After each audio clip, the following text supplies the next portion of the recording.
What's up, guys? Okay, so I want to talk about this. This is something that I've ran into at least 10 times in the past week, and I want to talk about it. And if you watch this video, I hope you get an important piece of the puzzle for you out of this. If you don't watch this, this is your loss, right? So I can't control the algorithm. Let's see what happens. But, okay, hear me out on this. If you don't know who I am, my name is Jonathan Shane, functional nutritional therapy practitioner. Overcame a eating disorder of bulimia that I had for 10 years. Ketogenic diet, low carb, fitness, running. That's all my jam. Women's health and hormones, all that jazz. Okay. I've ran into this a couple times in the past couple weeks, and I think it's an important thing to talk about.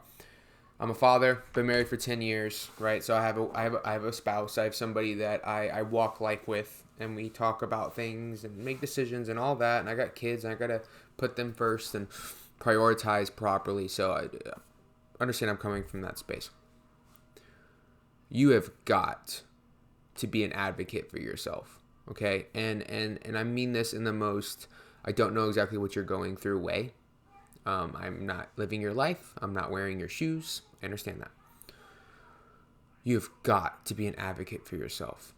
Most people, right? There are people that have friends that care about them, that talk them into getting help, whatever they need.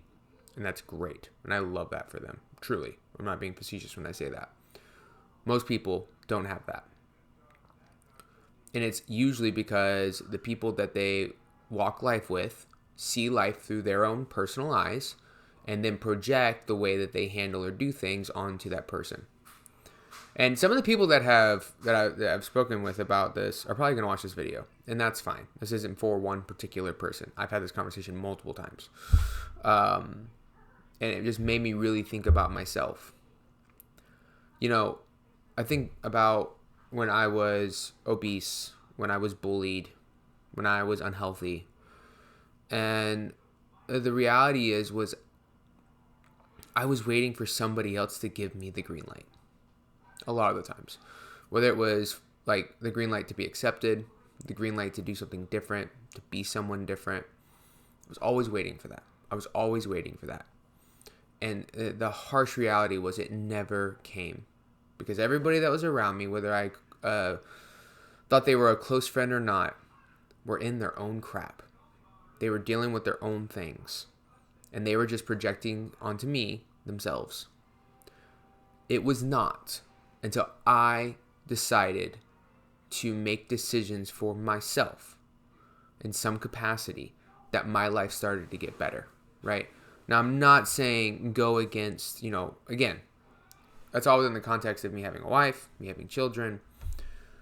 But my wife understands. My children get that dad does things for their betterment and also to make sure that he is in his best position possible to be the best husband and father he can be.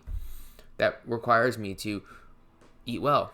That requires me to get help when I need it. That requires me to get coaches when I need it. That requires me to take risks when I need to. All calculated, for sure, but I advocate for myself. My wife, I have tried my best to put her, she advocates for herself. When she needs something, she talks about it. She advocates. My kids, when they want something, they talk to us about it, right? They advocate for themselves. Your life will not get better until you advocate for yourself. Until you decide that the people around you don't get to dictate whether you're healthy or not. When you decide that grandma's cookies, grandma's not going to make you feel bad because you decide not to eat her cookies this year. Or your cousin is going to give you a hard time because you've lost weight and she hasn't. Or whatever the story is. You've got to stick up for yourself. You've got to put yourself first in some capacity. Understand, humans are like rivers. And I've used this analogy with clients many times. Rivers flow. And unless they're being poured into, they will dry up. In order to flow into others, you must first be poured into, right? Even the Bible talks about this. It says, love your neighbor as yourself. It's one of God's two greatest commandments in Scripture in the New Testament. Love your neighbor as yourself. How can you love your neighbor well if you don't know how to love yourself? If you don't know how to put yourself in a position for health, to do what you need to do to get right? Sorry, I'm on my soapbox with this one. You've got to advocate for yourself. You've got to. You've got to, you got to, you got to. If you have not been doing that, this is your freaking wake-up call. Advocate for yourself. I really honestly don't care what that looks like. Sure, yeah, you want to work with me as a coach? I would love to. I would love to. Advocate for yourself. If that means just like cleaning a space in the pantry just for you, great. Advocate for yourself. If that's telling your spouse or your friends, hey, I'm going to be at the gym at 6 a.m. every morning, you're going to have to work around it. Advocate. You've got to advocate for yourself and stop letting other people's projections of themselves on you dictate how you operate. You're going to feel chained your entire life. You've got to advocate. You've got to advocate. You've got to advocate. You've got to advocate. If you don't do that, you're going to chain yourself and you're going to hold yourself back. And I'm telling you, I've been down that road. I was in that road for like 10 years.